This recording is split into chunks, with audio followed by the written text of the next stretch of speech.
The views expressed by our guests in the following video are solely the opinions of our guests and do not necessarily reflect the views and or opinions of the Ola 7 podcast show. Viewer discretion is advised.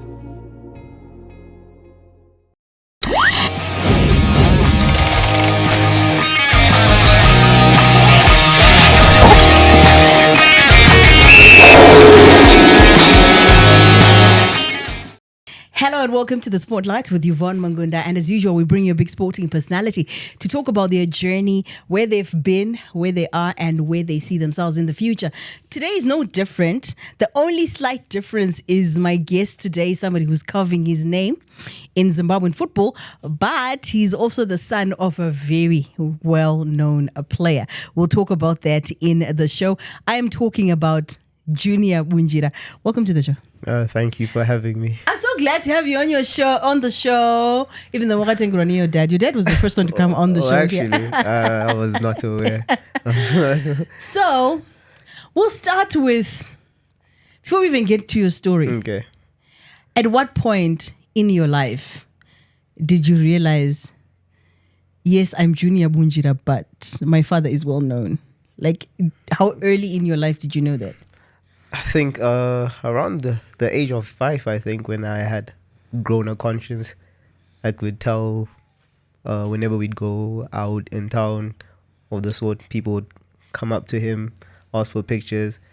And of course, I did not understand much at that time yet, but I knew he was a footballer, but I did not think he was like big or famous or anything of the sort. But it was worse when we'd come back to Zim for holidays, because we used to live in South Africa. That's when I would properly be confused with it. What is going on here? So that's when I knew he's actually a really big deal football-wise in Zimbabwe. And him being a big deal, yeah, how has that shaped your career, your life? Because I would assume that, when your father is that popular and then we see his son also playing the sport, for some people they must assume maybe he's the one who said, it's Bora or nothing else in this house. Nah, that's not the issue, because he never forced me or pushed me to choose football. He'd let me do whatever, especially growing up. I had friends that influenced me to play hockey, cricket growing up, but the love for football was always there because I grew up in a footballing home. It's what I saw growing up. It's what was going on in the house. So I grew that passion and love for the game, just being in a household that's just football. But he never told me or pushed me to be like, be a footballer, do whatever. Even when it comes to buying me football boots or anything, he waited for me to request. He never bought them at his own will. So yeah, that's how it was. He never forced me. So it was all me. I just grew the love for the game. But is it like a shadow that follows you, that you are Junior Bunjira and there was an Alois Bunjira, and there will always be that connection when your name is mentioned? Oh, definitely, all the time. Whenever we together, we meet people, then they just mention, "Oh, your father was a really good player. Are you as good?" So I just say, I don't know. We'll just see as time progresses. So I just wanted to not shape how I am as a footballer. I just want to deal with it in my own way and overcome whatever they talk about or mention. But it must affect you when, let's say, for example, you've really had a good game or a good spell. Yeah. But still people compare you and say, but he's not really where his father was. All the time. I don't know. I do not know. I try my best to block it out as much as I can, but people tend to still compare us together. He had his own career and I'm trying to shape mine. I just only began, and I understand he was an amazing footballer. I witnessed it myself, and I look up to him, but the comparisons are always going to be there, and it sometimes makes me feel different, but he also tells me not to overthink it. So I just play football and try to block all of those comparisons out. So, yeah. While we're still on that, you were playing for Caps United. Yeah. Was it a given? Was it something that probably because of your father you were inclined to go the Caps United route? Not really, because I started off playing my football at Golden Eagles in Division 1. I think I spent 2 years there.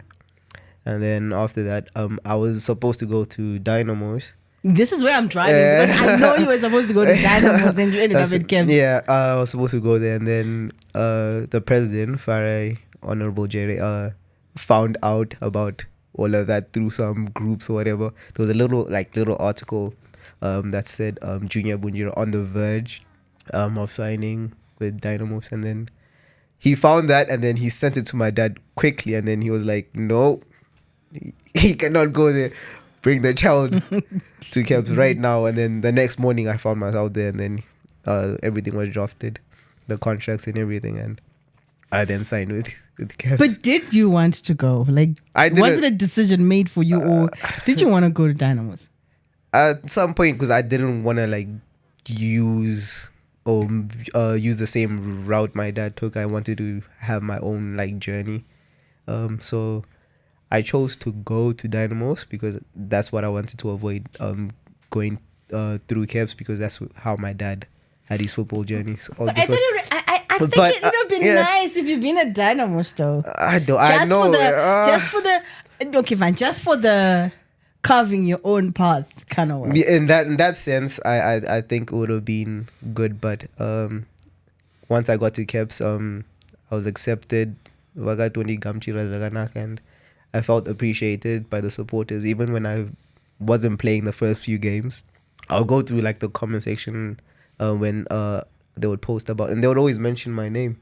So I was very happy that they wanted to see me. So even when I started playing, it was amazing how they welcomed me into the team and how they wanted me to keep doing better. And even after the games, would come and give me advice, the supporters, and I felt welcomed, and it felt I was home. Felt like I was home. So yeah. So let's bring it back. Yeah. Junior, where did you grow up? What schools did you go to? Okay.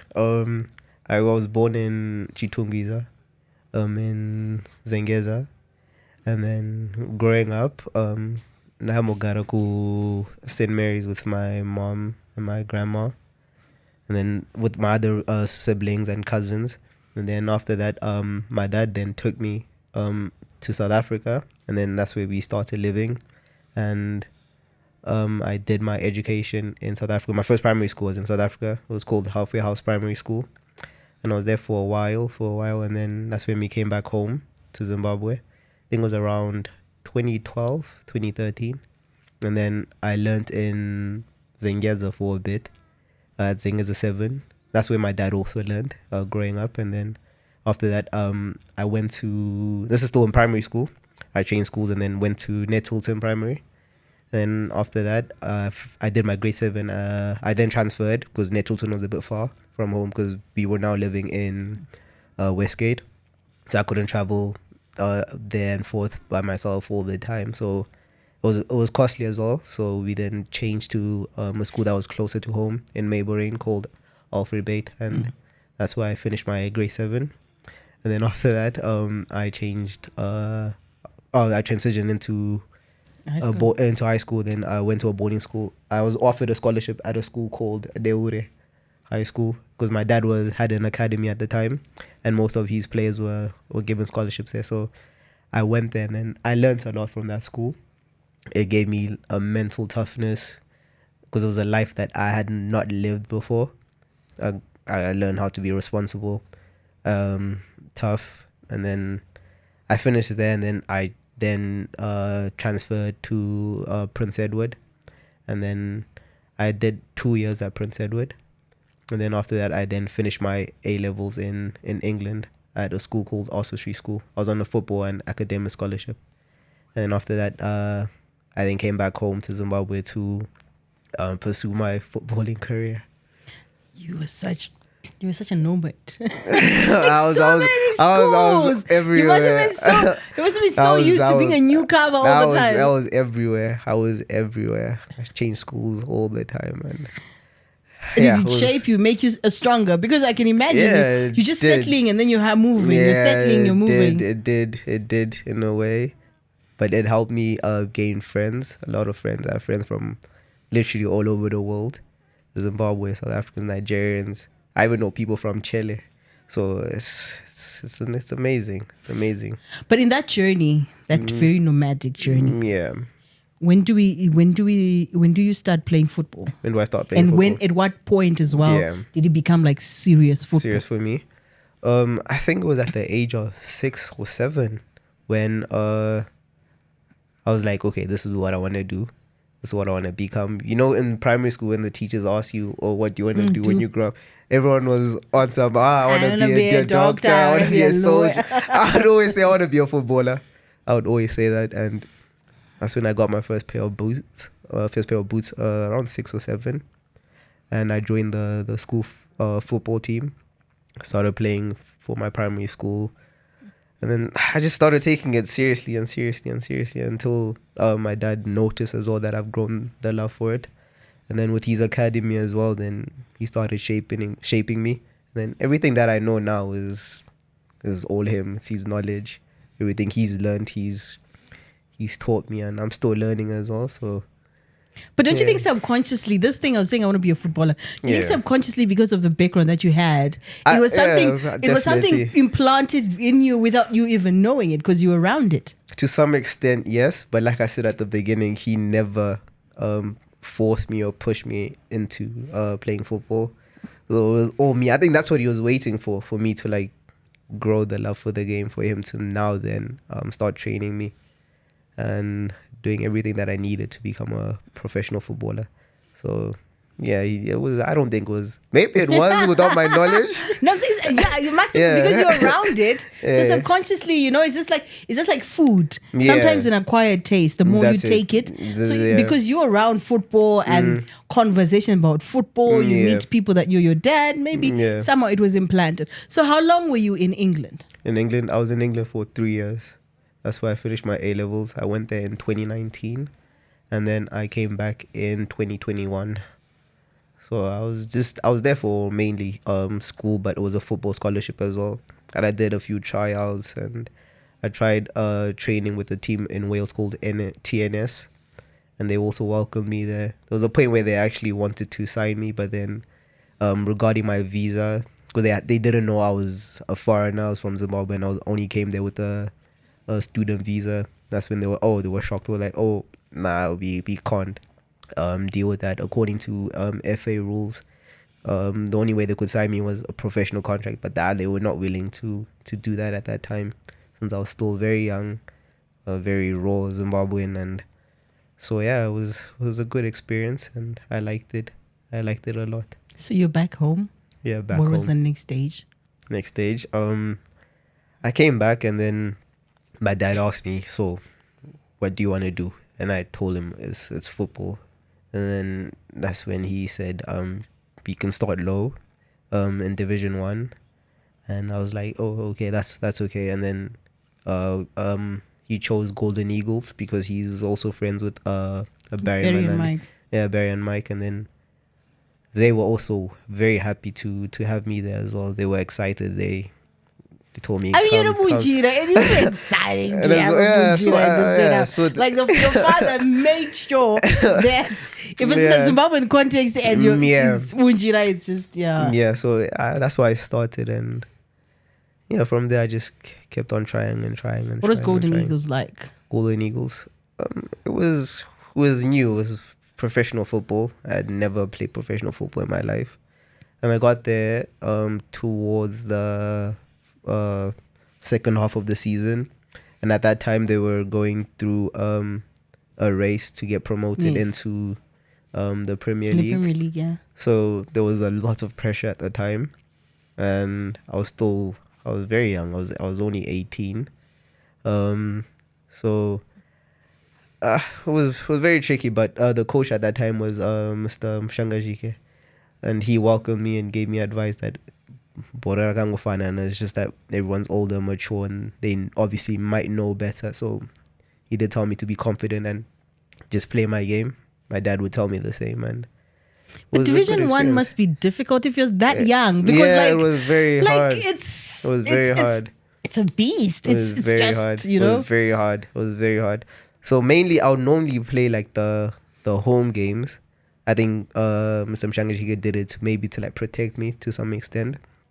At first, so the home games were easier because the pitch was better. I could do what I can do. I can play my game a bit more better. So I wasn't used to obviously like the pitches in the other places. So I think it was to protect me mainly, but it was very hard. It was very hard at the time. It was very hard. And then, like you did, you explained the move, how the move to Caps United came about, and all that. Yeah. So you find yourself at Caps United, Yeah. and you carry your name, and you're now at the place where the person before you made a big name. Exactly. And obviously, people would want to see: is it the same? Is he the same? Yeah. What was the early days like? The early days. I got there and I was also welcomed there. Very, very lovely. It was okay when I got there during preseason. Team was preparing for the season and I joined the boys. And at first I got there and then in the first training session I had a knee problem. Then I had to be treated, so I didn't do most of the preseason. I think that which is what led to me missing the first 5 games. So after I got better. I started training with the fitness trainer, trying to help me get to the same level as the boys because they were already ahead fitness-wise. And Coach Lloyd, we then had like a friendly match, and then that's when I felt like I was now good, and the coach noticed as well, and then that's when he gave me my debut against Carve. I came on in should be the 80th minute around there. Just played a few moments of the game. Even before I got into the pitch, the supporters already cheering, and it made me feel. It gave me the confidence. I was very nervous, mind you. I was very nervous, and the supporters gave me the confidence I needed to. But at least, at least you won. You played in a game where you it was like, you said PC. Some people get their debut against Dynamos. Yeah, exactly. And then you're also coming like in the later moments of the game. Yeah, so it was good for my confidence sake, because if I started in a big game like that, it might have broke me or whatever. So it was good that I started with that team. And mind you, they are a good team. We won't say they're not a good team. They are a good team. But for me at that time, I felt like it was the right moment for me to start playing, and I think I played well in that game because it then led me to playing more minutes in Manica, and then after that I had my first start, and I literally started my journey from there in Zimbabwe top flight football. What was your first Harare derby? First Harare derby. Oh, that was a good game because I've always like came as a supporter to watch the games. When I got there, was filled and a bit nervous, but it was a good game. But I made an error in that game. I handled the ball, which costed us the win. So the game ended as 1-1, and I handled the ball. Was not my intention. I was just trying to defend, and I handled the ball.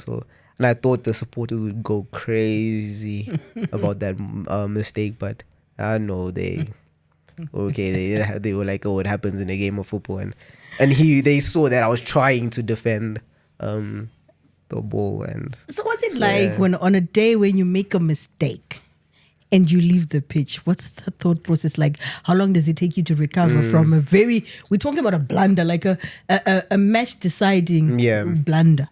That could affect you in so many ways unless you have a strong mental mind. If you're weak psychologically, it could definitely affect you for the longest. And if you have negative people around you as well, people that won't help you get through that mistake or that blunder, it could take even longer for you to recover from it. So all it takes is just a strong mental state of mind, because these things happen in football. We see them happening all over the world, so you just need to bounce back from it as quick as possible.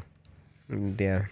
And talking about you starting out very young, when you came to Caps United, did you have any fellow players that you'd say maybe were the people that with every team, you sort of have like your mini mentors or the people that are helping you through the process as a youngster. Yeah. When I first got there, obviously I knew of Phineas Bamusi because I grew up watching him. I would come for Caps United games, even when I was still in primary school, high school. I knew of him, and he would give me advice as well. But the main person that would give me advice was Eric Manokore when I first got there, because he told me like he never got to like growing up. Like when he first started playing football, he said he started playing very young, but he would say like the seniors would bash him, would call him names of the sort. So he told me he never got that. So he said, I'm going to try to help you as much as I can, because it's something that I never got, and it's important that you're guided properly and you play your game as, even when, because you would play on the right side as well, he'd always tell me, oh, this is our side, we need to do something for the team. If it's a goal, it's a goal. If it's an assist, it has to come from the right side always. And he still just motivates me and gives me advice all the time. Yeah, I think people undervalue that sort of mini mentorship. Yeah, I was at Dynamos when Bill Antonio started playing. Yeah, and I could see that relationship that formed with God knows Maria, like you're saying, where you have this youngster who's got this older person who, even at training, you'd see him still continuously talk to him and encourage him and push him, because most times you get there. Imagine if you got there and people were just like. That's it. Because it was also, God knows, would also give me advice a lot.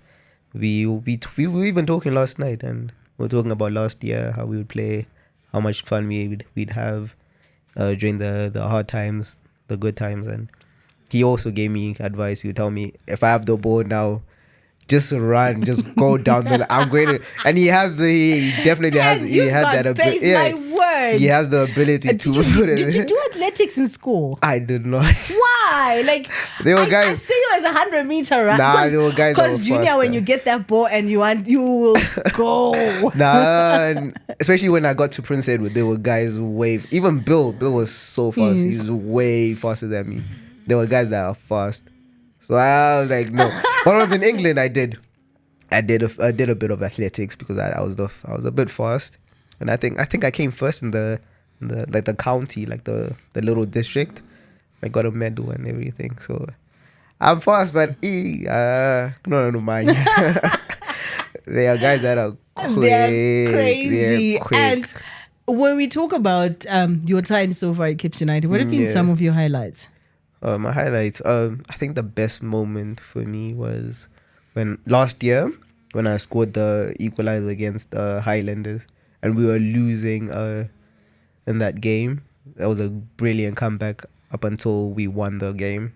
That was a good moment. I felt so good after that game. I think I played well as well during that game. That's my highlight moment. And your lowest? My lowest. I don't think I have one yet, but of course I do have moments where like I felt like I've played a bit bad, not to my level, and I think this year as well I don't think I've been playing too well, I think, compared to my season last year.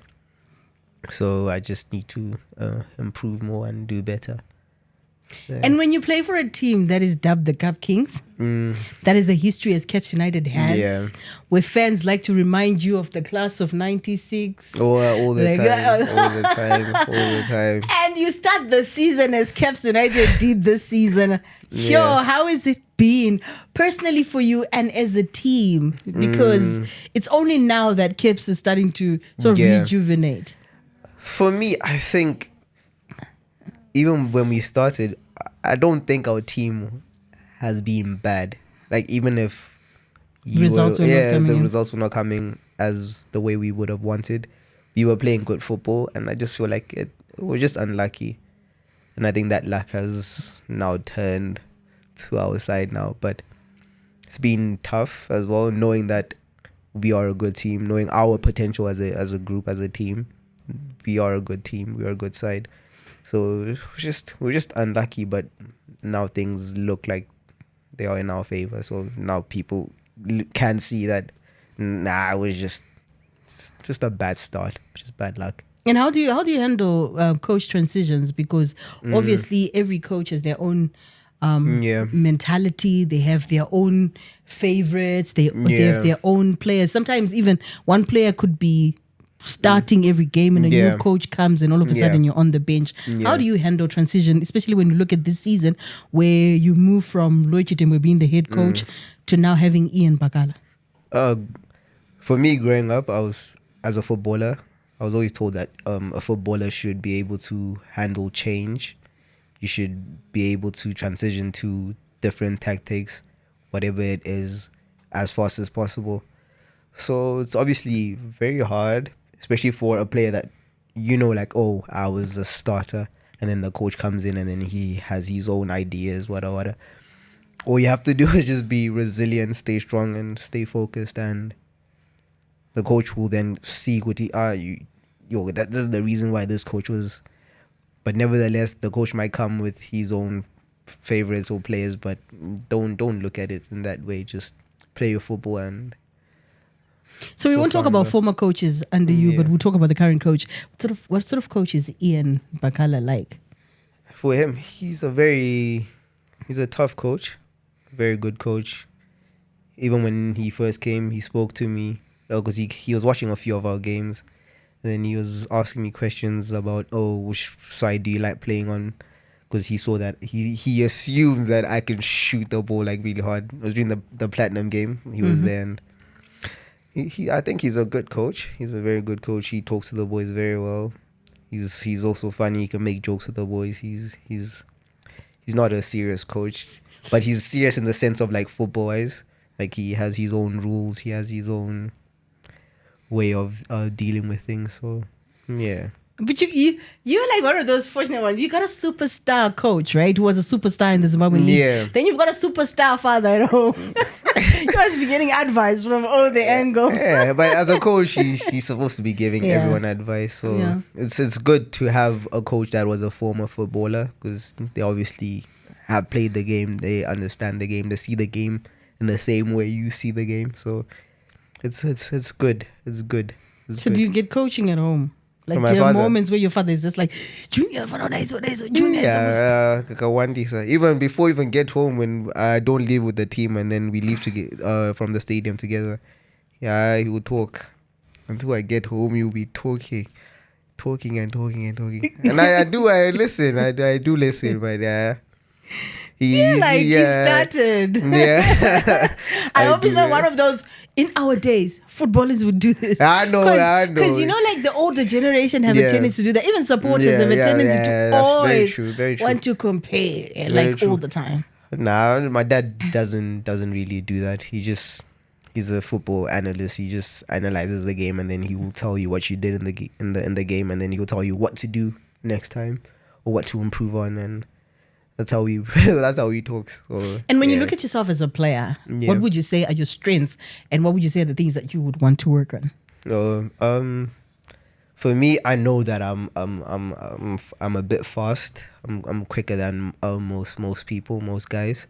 So I know that's one of my strengths, and I know I can whip in across very well. That's one of my strengths, which is something I did not know about myself until I got to Kemps United. It was Coach Lloyd that saw that I could do it, and then he said I should focus and train on that. And we'd have training sessions where I would just be crossing the ball in.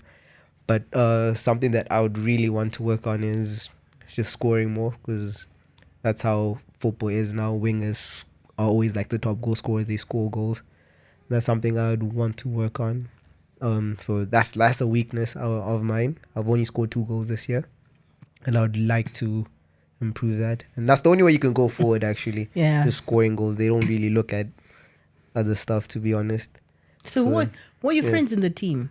Were you close to? Who am I close to? Nah, it's mainly Kundai, because we just get along. We just understand each other more. And then I'm friends with his name's Sean. He's a new guy. He came in from Harare City this year. We've been schoolmates since Prince Edward, and he joined the team this year. So those are the guys that I'm mainly close with. I'd love to see you having a conversation with Kundai, because I'll probably be sitting there and listening to your guys' accents. Like, I'm catching some of the words. No, we actually, sometimes we get that a lot. People make fun of us, especially Bruce. Bruce Kangwe, he makes fun of us a lot about the way we talk. But So the accent is the time. It's the time. Is it at the time you learnt in England? Where do you think you picked the accent? For me, I think my accent is. I think it's a mixture. I think mine is mixed. Yeah, Zimbabwean and then South African and then. But you're well spoken. What I'm saying is you're well spoken, and you have a mixture of schools because, like you said, you learn in Shtungwiza, then you go to Nettleton, then you go to Alfred Page, then you go to Deore, then you find yourself in England. So it's probably like a mixture of So it's a whole boiling pot. It's a boiling and pot. being exposed to outside, just the facilities, and you might not have played professional football outside of England. Yeah. But what would you say the things we're lagging behind Zimbabwean football? I think mainly it's like the football pitches. That's the main thing that we need to sort out in our country. We need proper turf, proper like stadiums. I think that's the main things that we need. We have the talent already. Everything is here. It's just I think mainly that football facilities. Proper grassroots structures and proper academies. Like that's what it is. The talent's here, everything's here. It's just the facilities and everything. That's what I think needs proper improving.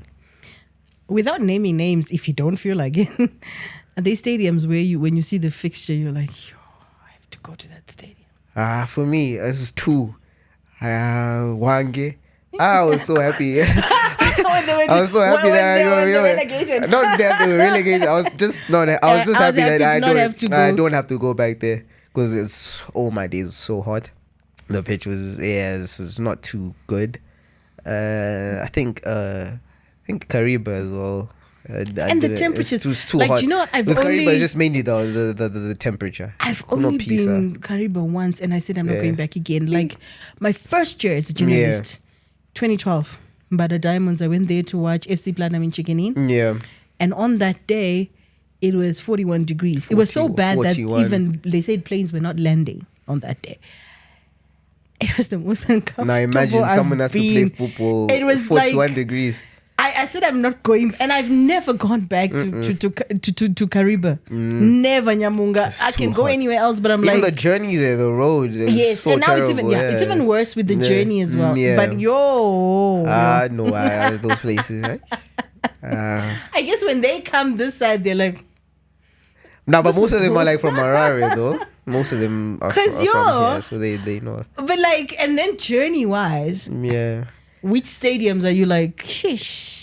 Now there, Wange. It's too far. But isn't Chisumbanje the furthest? Like I've never been to Chisumbanje, but I've only talked. Wange is far. But Wange, at least the road is okay. Fine, it's not as great. It's not as great, but like it's okay. It's okay. But Chisumbanje is a bit far, but. Wange is just another level. Because you can get there faster because you just use Mutari Road. Yeah, because I think Wange would be nice if you were to drive, sleep in Bulawayo, and then wake up in the morning. Exactly. Not continuous. Not just straight. And no, it's not nice. Like when we look at your home ground, there's been a lot of talk about Rufaro Stadium as well. Yeah. Like, what do you like about, like when I think of Rufaro Stadium and when Caps is playing, a city end is always packed. Yeah. And Caps United supporters are very vocal. Whether it's positive or it's negative. Oh, it's negative, yeah, that's true. So, have you ever had any negative encounters? From that side? Now, that's where I always score my goals.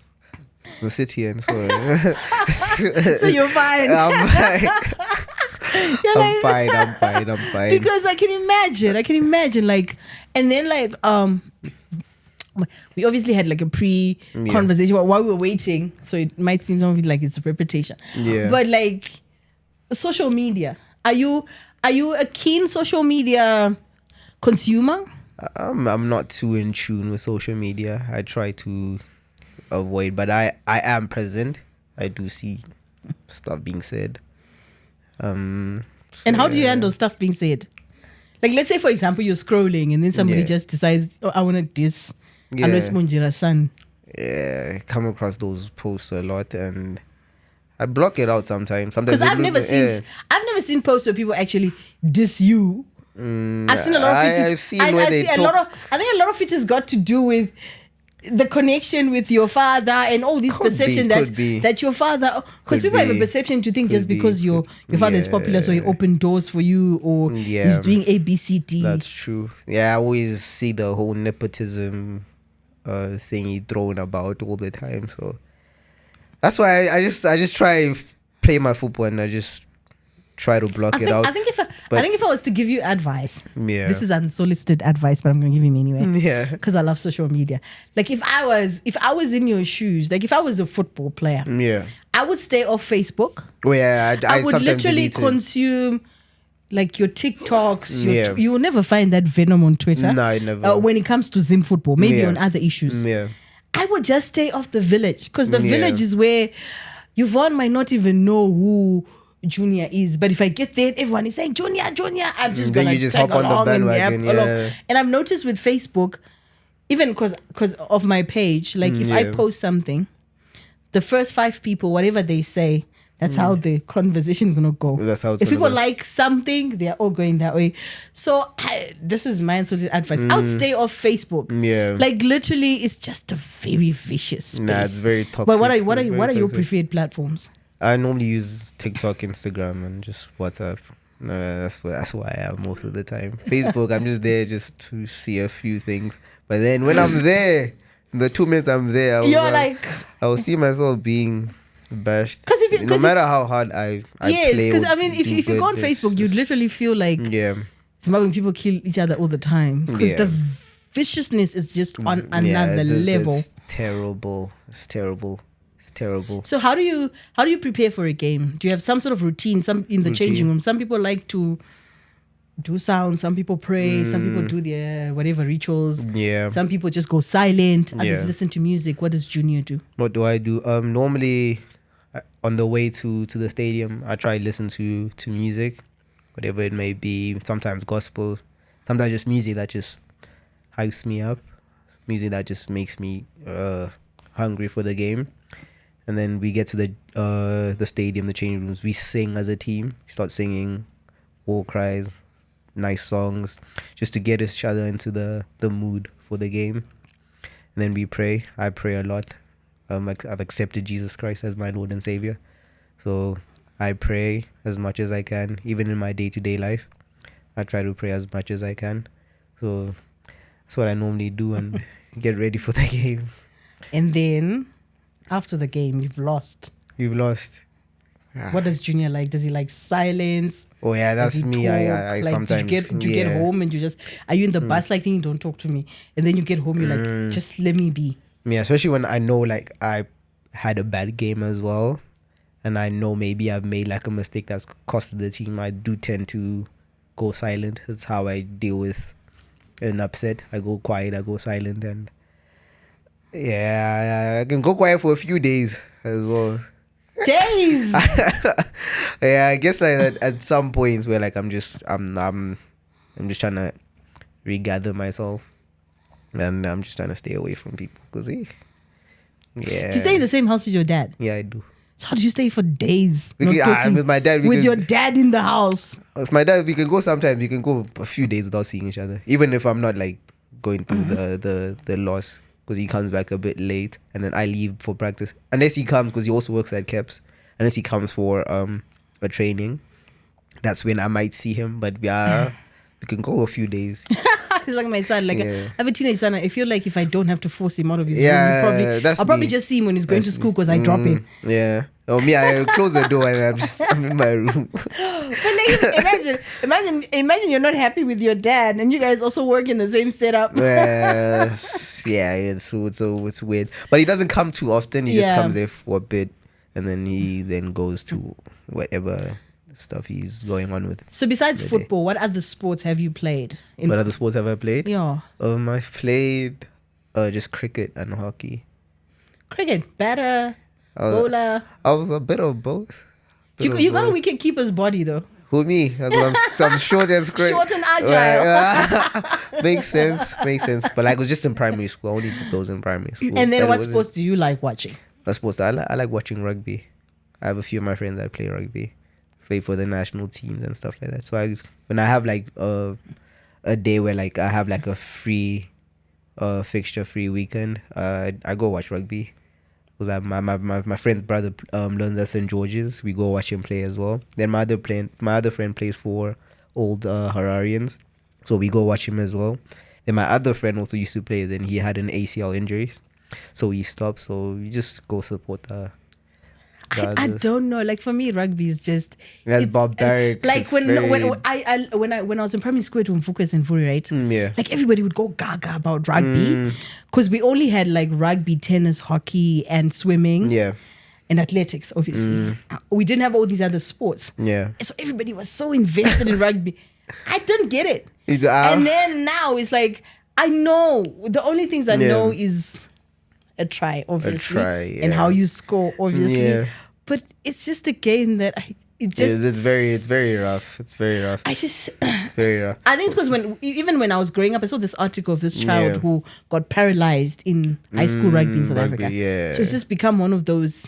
I think it's because I lived in South Africa as well. My neighbor was one of my best friends. It's huge there. School rugby is He was huge. an Afrikaner as well. His name was Nathan. Yeah, he was a rugby fan. I think that's where like it all started. And then it got worse when I went to Prince Edward. They would even force us to go support and stuff like that.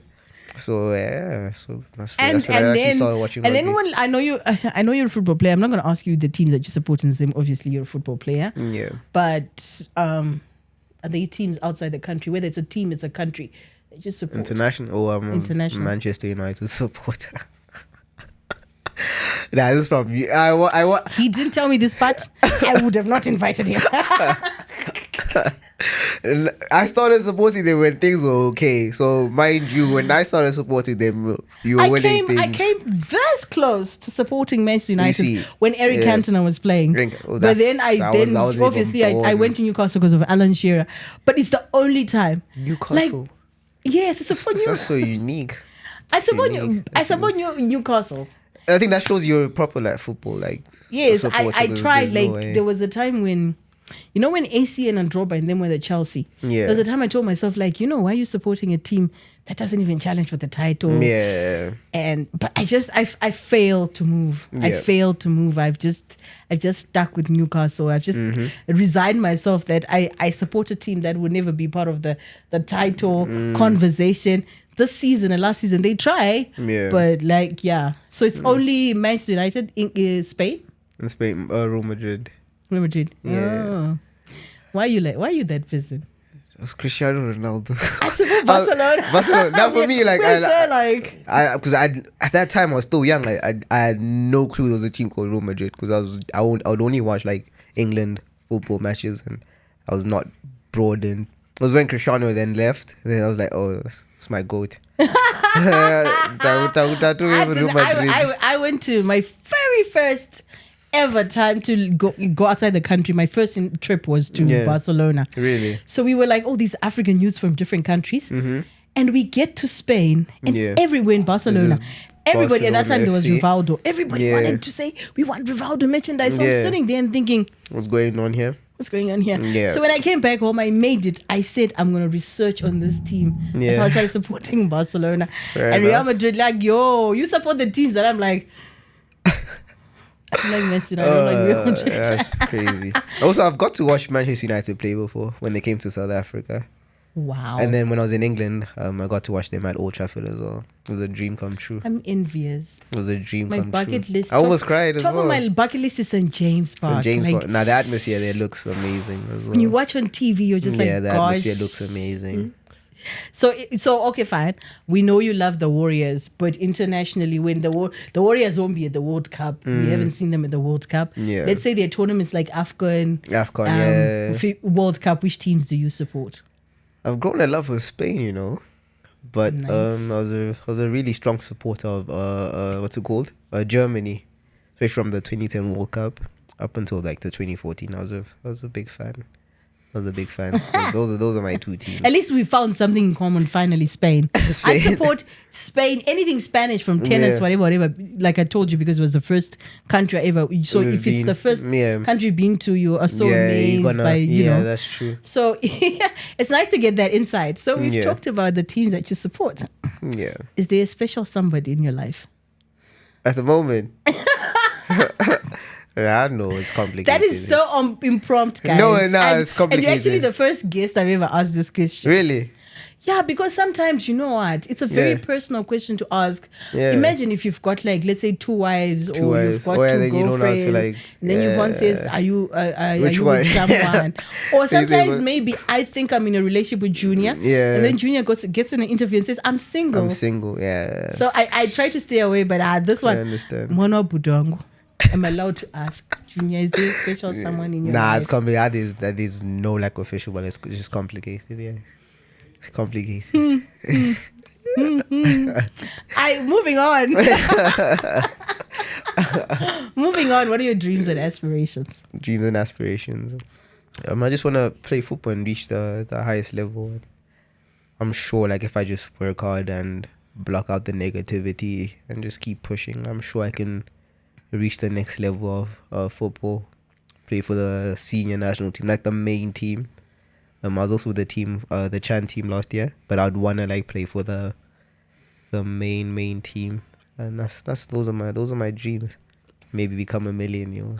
Any faves, Zimbabwean players? Faves, like favorite players you look at and you're like, this guy. I like this guy. For me it was always Kama Billiard. Even when I saw him for the first time, I was starstruck. I was like, "Do you? It's you." I was like, "Oh yeah." For me, it's always. But weren't you then shocked with how he's got such a cool, laid back demeanor? Oh, that's what I mean. Because you're expecting the superstar attitude, like I'm Kama Billiard. He's such a nice guy. He's such a nice guy. Such a nice guy.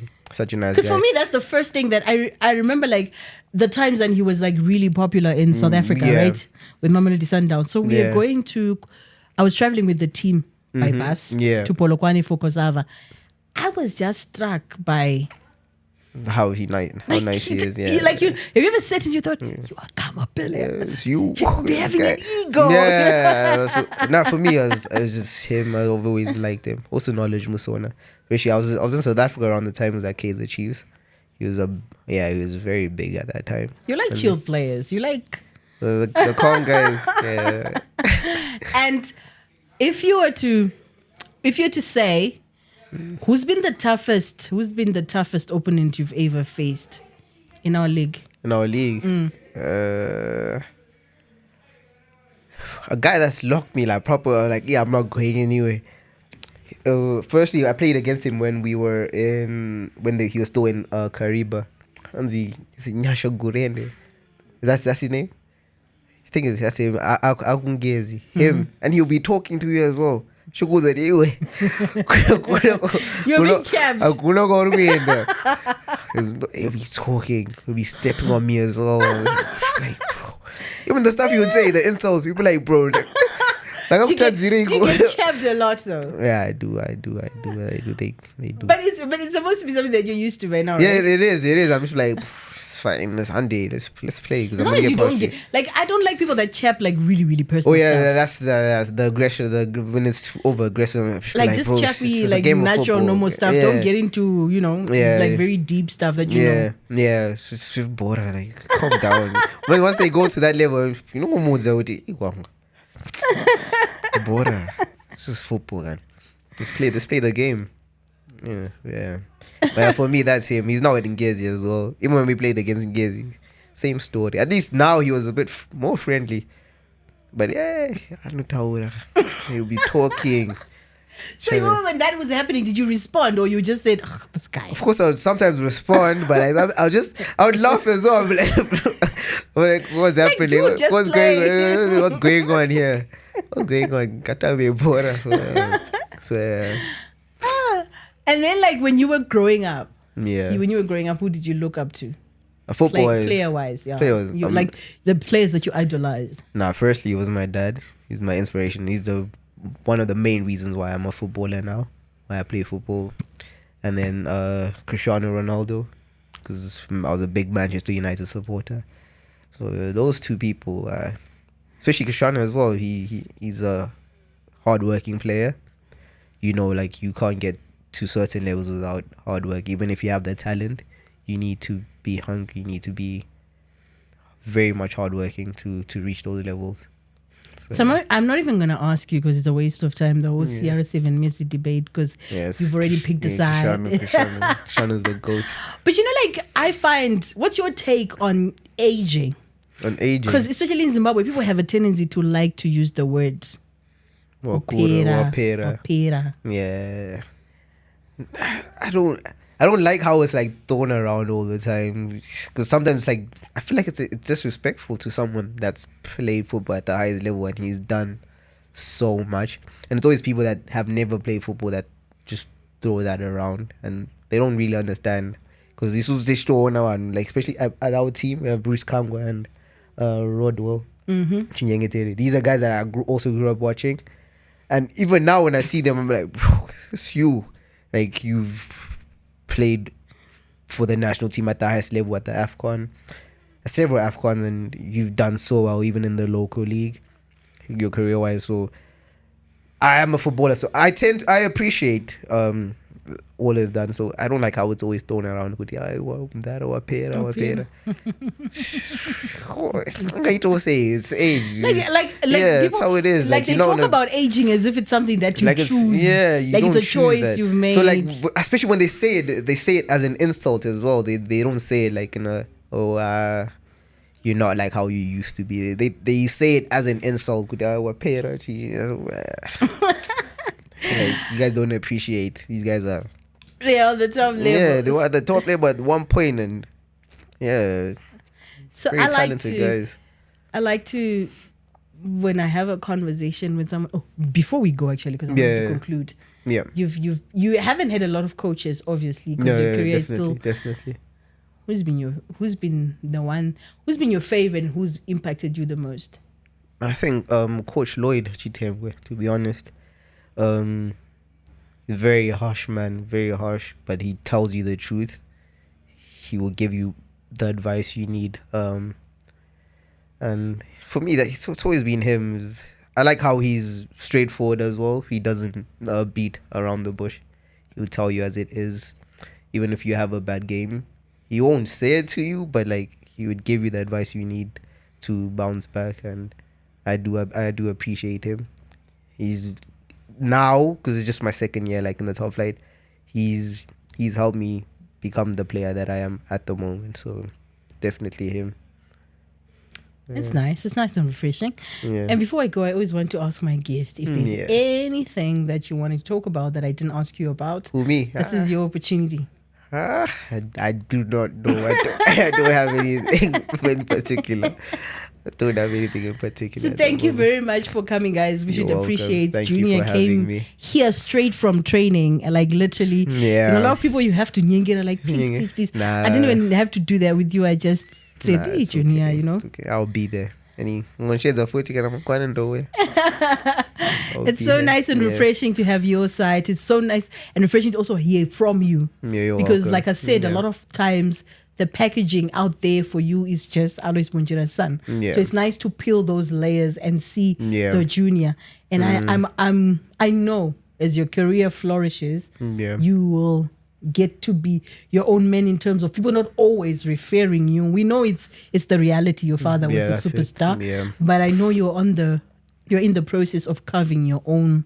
Yeah, thank you. I appreciate it a lot. I appreciate it. And hopefully things turn around for Caps United. We've seen the curve being turned. Now we're just hoping you're going to go straight. It's going to be fine. It's going to be okay. A good Caps United is good for a team, and also obviously I'm biased. I'm a Caps United supporter.